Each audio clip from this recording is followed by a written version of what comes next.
Amém. Graça e paz, meus irmãos. A gente vai continuar hoje aqui no Evangelho de Mateus. E o Salmo 24, ele fala da glória. Da glória, né? O Senhor, ele carregou a cruz, mas ele terminou na glória. O Salmo 24 é ele entrando. Ele é o primeiro a vencer, né? Aquele que entrou na glória, que cumpriu a sua obra e entrou e se assentou no trono. E assim é o seu povo, né? Assim como é o Senhor, assim somos nós. Glória a Deus, Senhor. O fim do povo de Deus é glória, né? A gente caminha para a glória. É o Salmo 24. Para chegar no Salmo 24, você passa pelo 22, né? A cruz, a humilhação. O 23, que é a obediência. Sujeição ao Senhor, quando você, pelos sofrimentos, aprende a obediência. A dependência do Senhor. E no Salmo 24 é a glória. Assim como foi com o Senhor, assim será conosco. E aqui o rei, no Evangelho de Mateus, ele profere o quarto discurso no capítulo 16, onde veremos Cristo e a igreja. Sabe? É aqui que a gente vai ver pela primeira vez o Senhor falar da igreja, né? Tu és Pedro, e sobre esta pedra edificarei a minha igreja, e as portas do inferno não prevalecerão contra ela. É aqui que a gente vê esse texto, que pela primeira vez o Senhor fala, né? Porque a igreja significa chamados para fora, né? Aqueles que foram chamados para fora do mundo, para serem congregados em Cristo, sabe? Não existe comunhão fora de Jesus Cristo. Existe uma paixão, um fanatismo, né? Um torcedor do Flamengo vai assistir o jogo com o outro. Mas comunhão assim de vida, sabe? De natureza. Comunhão de sofrimentos, de glória. Só o povo de Deus tem, sabe? Glória a Deus, Senhor. O povo de Deus participa das mesmas coisas, sabe? A mesma vida de Cristo, a mesma disciplina do Espírito. E aqui a gente vai ver nesse capítulo 16. Vamos começar a primeira leitura aqui, até o versículo 12. E chegando-se os fariseus e os saduceus para o tentarem, pediram-lhe que lhes mostrasse algum sinal do céu. Mas ele respondendo disse-lhes: quando é chegada a tarde, dizeis haverá bom tempo, porque o céu está rubro, ou vermelho, né? E pela manhã, hoje haverá tempestade, porque o céu está de um vermelho sombrio. Esse rubro está em que... Diz o que no seu texto, na sua versão aí, irmão? Pela manhã, hoje haverá tempestade, porque o céu está de um vermelho sombrio. Sombrio, né? Não, e o versículo 2. O versículo 2. Ele, porém, lhes respondeu: chegada a tarde, dizeis, haverá um bom tempo, porque o céu está avermelhado. Isso. Pela manhã diz: hoje haverá tempestade, porque o céu está de um vermelho sombrio. Hipócritas, sabeis diferenciar a face do céu, e não conheceis os sinais dos tempos? Uma geração má e adúltera pede um sinal, e nenhum sinal lhe será dado, senão o sinal do profeta Jonas. E deixando-os, retirou-se. Amém. A primeira leitura é até aqui mesmo. Pai, nós te pedimos graça, Senhor, em nome de Jesus. Dai-nos entendimento, Senhor, acerca da tua palavra. Amém. Amém. Aqui o capítulo 16, ele se inicia com a oposição, né? Aqui a gente vê se intensificar a oposição dos fariseus e dos saduceus contra o nosso Senhor. E eles pedem um sinal. Porque a Bíblia fala que os judeus pedem sinais, né? Os judeus, eles gostam de sinais. Os judeus gostam de sinais. Mas a Bíblia também comprova que sinal nunca salvou ninguém. Sinal nunca salvou ninguém. O reino de Israel foi o reino que mais teve sinal. Porque quando depois de Salomão o reino se dividiu em dois, Judá e Israel. Israel com as 10 tribos e Judá com 2. O profeta Elias foi enviado a Israel. Não foi para Judá.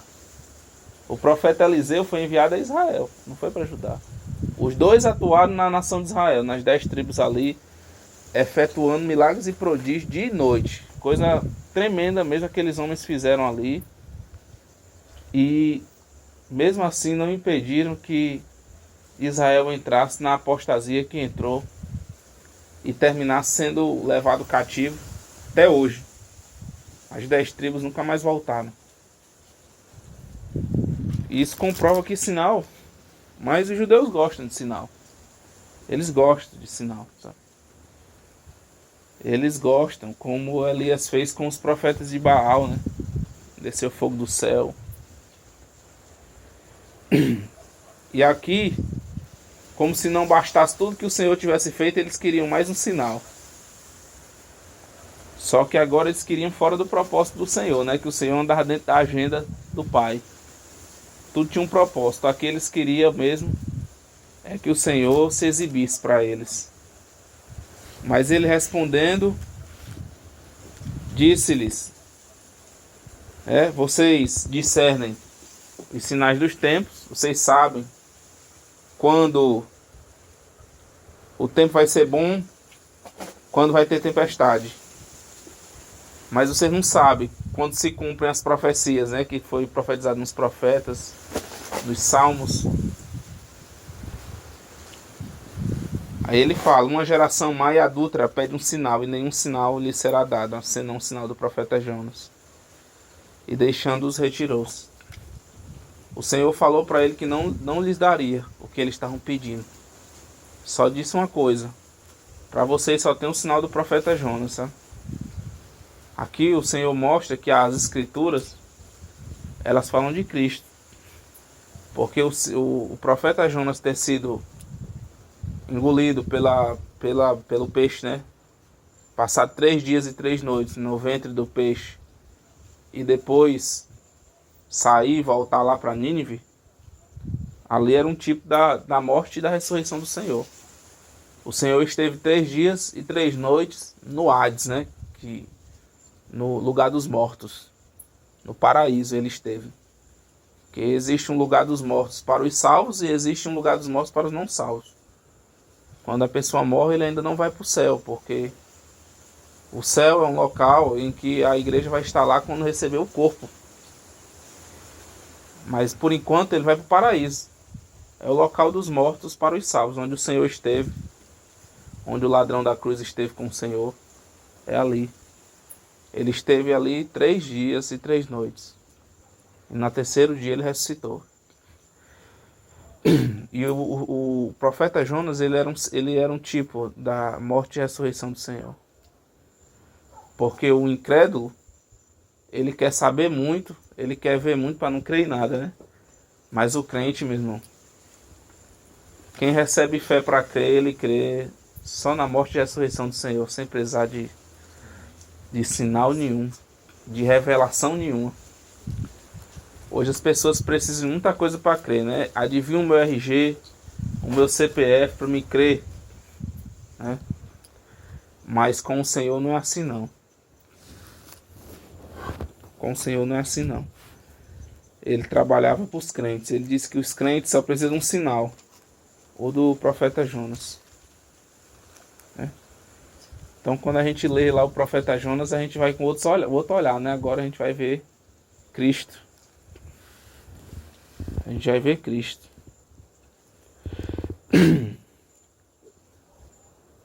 Vamos continuar no versículo 5.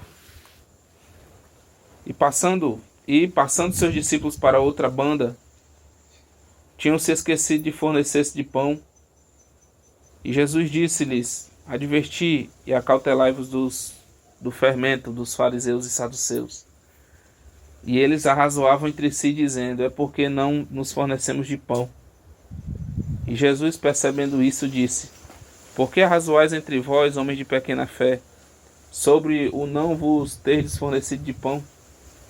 Não compreendeis ainda, nem vos lembrais dos 5 pães para 5.000 homens, e de quantos cestos levantastes? Nem dos 7 pães para 4.000, e de quantos cestos levantastes? Como não compreendestes que não vos falei a respeito do pão, mas que vos guardasseis do fermento dos fariseus e saduceus? Então compreenderam que não dissera que se guardassem do fermento do pão, mas da doutrina dos fariseus. Tá entendendo, irmão? Por que é que a gente interpreta, viu, irmão Antônio? Como a gente interpreta aquele texto daquela mulher que esconde 3 medidas de fermento na farinha? Muitos dizem, eu não posso trazer essa interpretação daqui para lá. Mas, meu irmão, quem está dizendo é o Senhor, meu irmão. Sabe? Talvez isso aqui não caiba nas escolas de teologia, mas para os crentes cabe. Que ele está dizendo aqui, os crentes só precisam ver a morte, só precisam ouvir acerca da morte e ressurreição do Senhor para crer. E a gente também só precisa ouvir isso aqui do Senhor para crer que fermento na Bíblia significa pecado.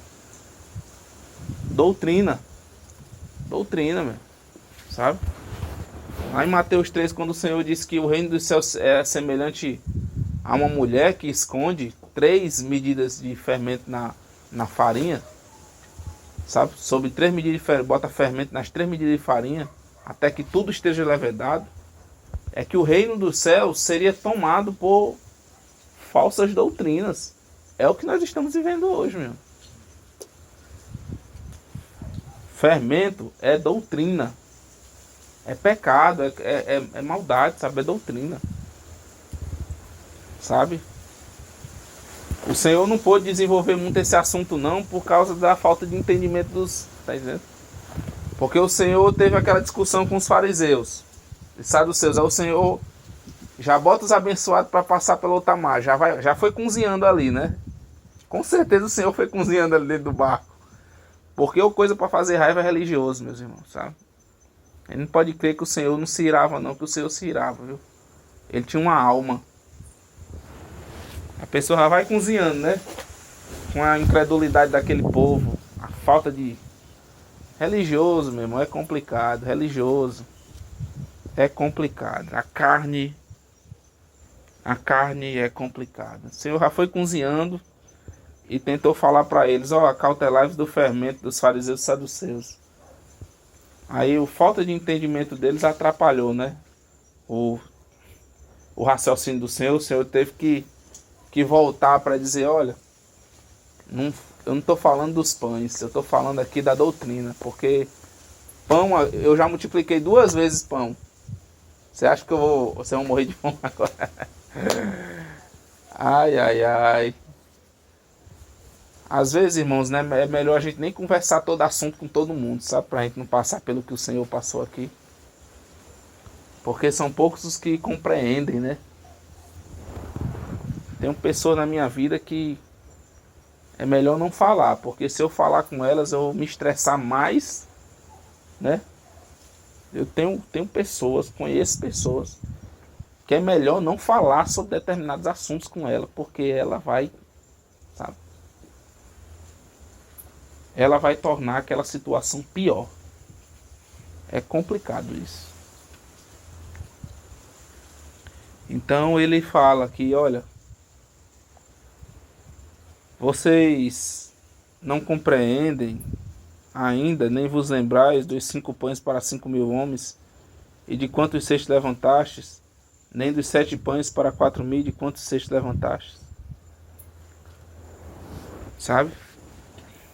Como não compreendestes que não vos falei a respeito do pão, mas que vos guardasseis do fermento dos fariseus e saduceus? Então compreenderam que não disseram que se guardasse do fermento do pão, mas da doutrina dos fariseus. Sabe? Existe uma doutrina, meus irmãos, dos fariseus, existe a doutrina dos saduceus, existe a doutrina de Herodes, sabe? Tem um fermento para cada pessoa. Tem uma cilada em cada aspecto desse mundo. Cabe a nós identificarmos, sabe? É a hipocrisia, sabe? É essa vanglória humana, sabe? É a religiosidade, a política, sabe? A política humana. Tudo isso aí são fermentos que a igreja deve se guardar. Isso é uma doutrina dentro dos meios religiosos, né, meu irmão? Isso é uma doutrina nos meios religiosos. Isso é perigoso. Isso é perigoso. Vamos continuar, irmãos. A gente tem muito o que falar, viu, sobre a doutrina dos fariseus. O Senhor disse que fazem tudo que eles falam, mas não façam nada que eles fazem, né? Porque eles fazem e não praticam. É perigoso. Versículo 13. E chegando Jesus às partes de Cesaré de Filipe, interrogou os seus discípulos, dizendo: Quem dizem os homens ser o Filho do Homem? E eles disseram: uns João Batista, outros Elias, e outros Jeremias ou um dos profetas. Disse-lhes ele: E vós, quem dizeis que eu sou? E Simão Pedro respondendo disse: Tu és o Cristo, o Filho do Deus vivo. E Jesus respondendo disse-lhe: Bem-aventurado és tu, Simão Barjonas, porque não foi carne e sangue quem tu revelou, mas meu Pai que está nos céus. Pois também eu te digo que tu és Pedro, e sobre esta pedra edificarei a minha igreja, e as portas do inferno não prevalecerão contra ela. E eu te darei as chaves do reino dos céus, e tudo que ligares na terra será ligado nos céus. E tudo que desligardes na terra será desligado nos céus. Então mandou aos seus discípulos que a ninguém dissessem que ele era o Cristo. Então o Senhor ele vai até Cesaré de Filipe, e ele onde os discípulos recebem essa revelação. Ele pergunta, né? Quem dizem os homens ser o Filho do Homem? Aí eles dizem, um João Batista, outros Elias, Jeremias, um dos profetas. Aí ele pergunta, e vós? Aí Pedro fala, tu és o Cristo, o Filho do Deus vivo. Pedro fala isso porque foi revelado, o Senhor fala. Porque nada de bom pode vir da carne, né, irmão? Como demonstrou anteriormente, né? Os discípulos aqui não entenderam que o Senhor não estava falando de pão. Aqui eles entenderam. Aqui Pedro recebeu essa revelação. Que ele era o Cristo, o Filho do Deus vivo. E aqui o Senhor, ele fala pela primeira vez acerca da igreja. É por isso que o quarto discurso do Senhor fala de Cristo e a igreja. Tá? Ele fala da igreja aqui. E ele fala. E Jesus respondendo disse-lhe: Bem-aventurado és tu, Simão Barjonas, porque não foi carne e sangue que tu revelou, mas meu Pai que está nos céus. Pois também eu te digo que tu és Pedro, e sobre esta pedra edificarei a minha igreja, e as portas do inferno não prevalecerão contra ela. A igreja católica crê que essa pedra aqui é Pedro, né? Mas essa pedra aqui é Cristo, viu, meu irmão? Porque pedra é o material de edificação de Deus. Deus edifica com pedra. O templo de Deus foi edificado com pedra. E é importante frisar isso porque lá no capítulo 11 de Gênesis, a gente tem ali os homens construindo uma torre de Babel, né, com tijolos feitos de barro queimado. E ali... e piche, né, como argamassa.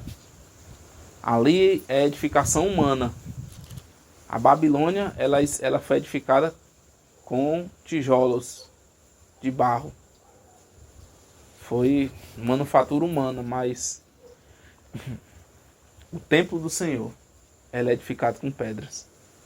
Aí Pedro fala mais na frente, o próprio Pedro, que recebeu essa revelação, lá na sua epístola ele fala, né?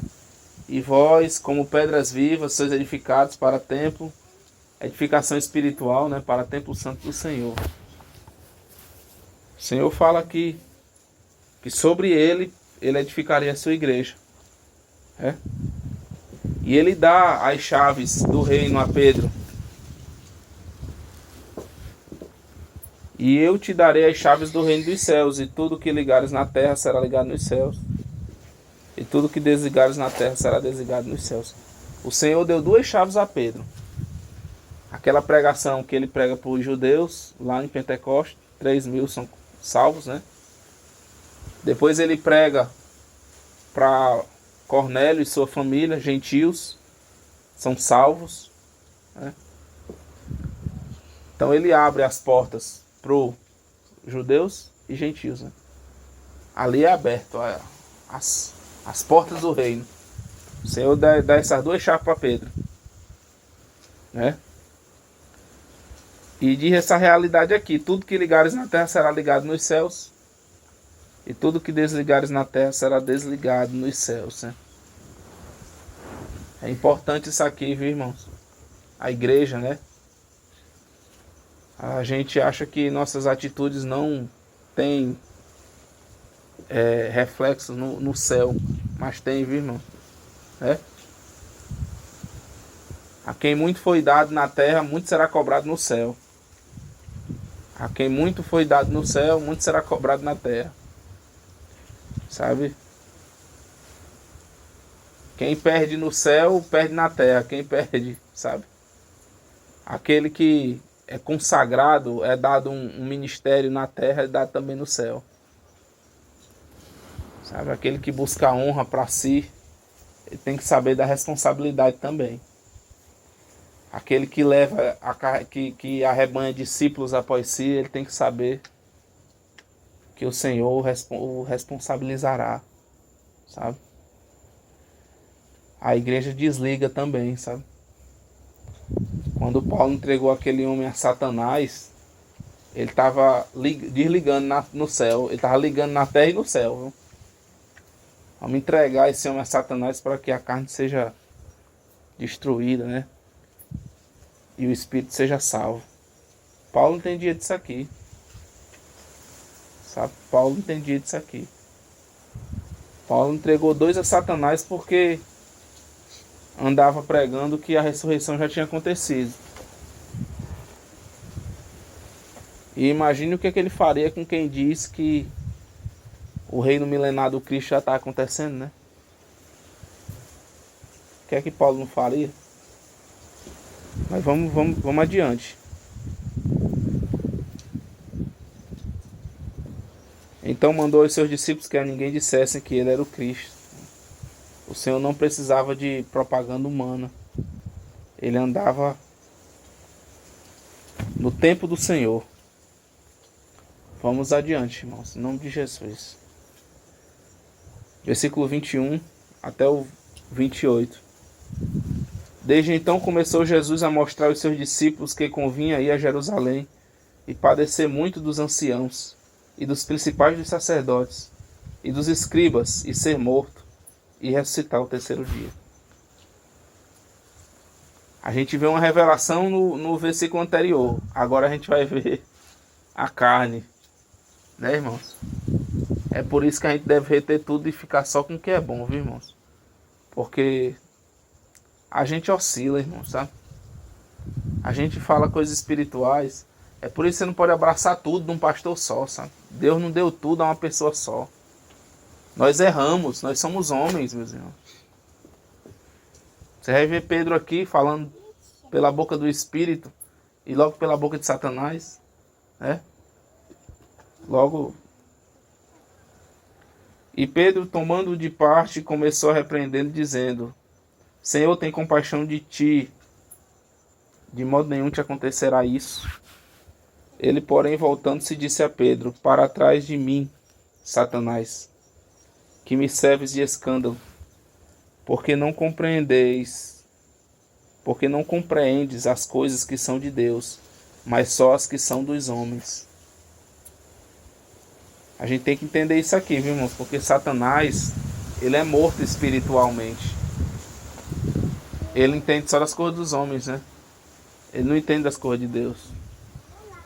E a carne também não quer tomar a cruz, não. É por isso que a nossa carne tem muita ligação com Satanás, porque o desejo é o mesmo. Misericórdia.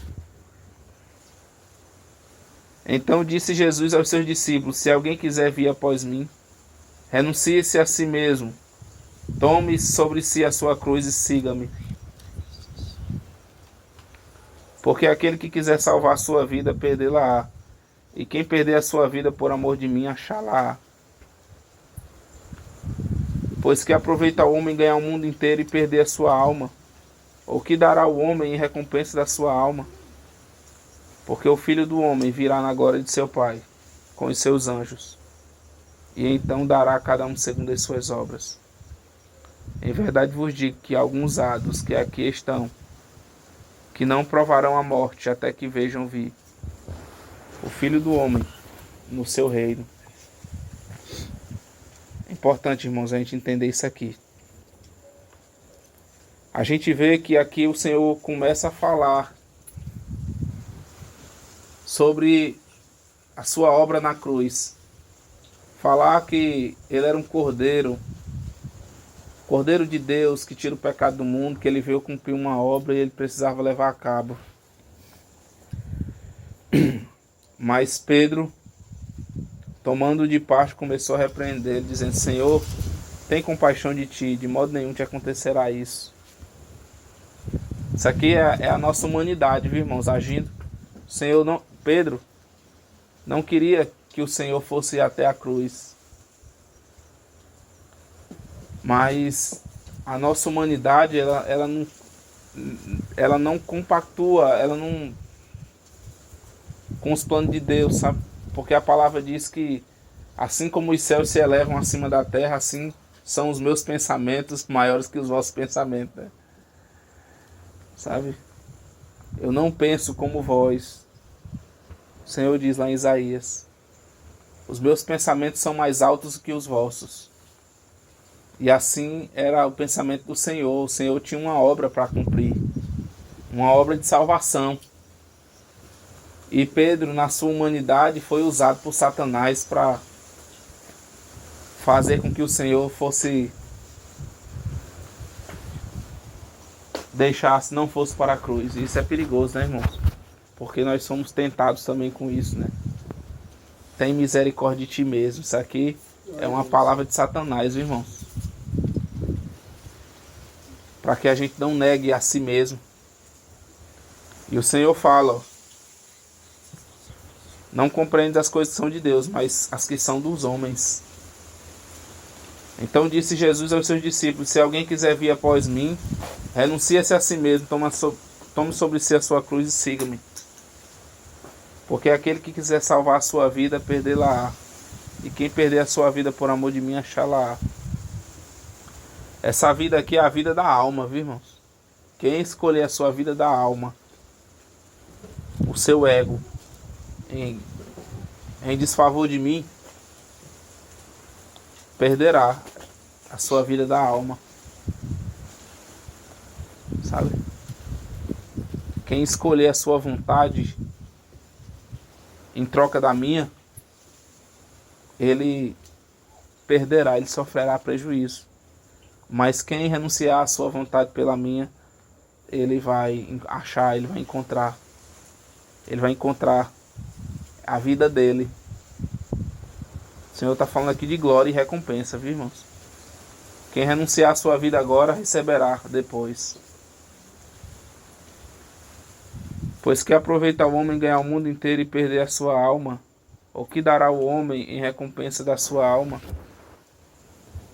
Porque o Filho do Homem virá na glória de seu Pai com os seus anjos, e então dará a cada um segundo as suas obras. O Senhor falou aqui nesse mesmo capítulo aqui sobre a igreja, né, irmãos? E ele mostrou como era a igreja. Pessoas que tomam a sua cruz e seguem o Senhor. Pessoas que não seguem a sua vontade, os seus pensamentos. Renunciam para ganhar depois, na era que está por vir. Essa deve ser nossa realidade, sabe, irmão? Porque se a gente focar só nesse mundo, do que adianta, né, meu? Se nossa glória está por vir, do que adianta? Misericórdia. Porque o Filho do Homem virá na sua glória, na glória do seu Pai, com os seus anjos, e então dará a cada um segundo as suas obras. O Senhor recompensará os irmãos, viu? O Senhor recompensará a sua igreja. Em verdade vos digo que alguns há dos que aqui estão, que não provarão a morte até que vejam vir o Filho do Homem no seu reino. Meus irmãos, eu interpretei muito tempo esse texto como em Atos dos Apóstolos, mas eu vi uma visão mais interessante desse texto quando o Senhor fala aqui. É que no capítulo 17, ele fala, um dos que aqui estão, ele vai lá para um monte, né? Leva Pedro, Tiago e João, e lá ele se transfigura. E ele mostra a sua glória. O Filho do Homem com o seu reino. Para Pedro, Tiago e João. E eles viram o Filho do Homem na sua glória. Pedro, Tiago e João tiveram ali um vislumbre naquele monte do que acontecerá no futuro, quando o Senhor vier. Sabe? Então eles viram o Filho do Homem, sabe? No seu reino. Eles viram o Senhor glorioso naquele monte. O Senhor se transfigurou para eles. Aquele monte da transfiguração queria dizer uma coisa. Se o Senhor quisesse ir para o céu, ele já podia. Ele já tinha cumprido a vida perfeita, ele já tinha cumprido. Não tinha ido para a cruz. Mas aí ele só quis mostrar aqui dali, porque ele ainda tinha ido um caminho até o Calvário, né? Ele negou a sua vontade. Ele teve a vida perfeita. Ele ali teve a aprovação de Deus já. Ele ali já tinha a sua glória. Mas aí ele renunciou à sua glória, se esvaziou. E ele continuou caminhando até o Calvário. E sofreu morte, a morte de cruz, né? Para ser obediente ao Pai. E trouxe essa salvação até nós. Ele expandiu o reino até nós, por ter sido obediente até o final, né? Então esse texto aqui, quando diz, alguns do que aqui estão não provarão a morte, até que vejam ouvir o Filho do Homem no seu reino. Esse reino foi o que o Senhor vai mostrar no próximo capítulo, na próxima mensagem. A gente vai ver no capítulo 17 a sua glória, sabe? Porque o texto de Mateus, ele explica como seguir o Senhor. A gente tem que entender isso. O Senhor foi rejeitado pelos fariseus e saduceus. O Senhor foi rejeitado por Herodes. O Senhor foi para o deserto, sabe? O Senhor andou com pecadores. O Senhor sofreu perseguição. O Senhor foi até a cruz. E aí é importante a gente entender isso aqui. Porque o Senhor, ele viveu uma vida perfeita. Ele tomou a sua cruz e foi crucificado depois. Nós é o contrário. Primeiro nós somos crucificados, depois a gente carrega a cruz. O Senhor, ele tomou a sua cruz e foi crucificado. É interessante, né, isso aqui? Nós somos diferentes. Nós fomos primeiro crucificados, nascemos de novo, houve a morte do nosso velho homem, aí a gente pode carregar a cruz. Porque sem isso a gente não carrega a cruz, não. A gente quer a cruz bem longe, né, meu? Sem isso.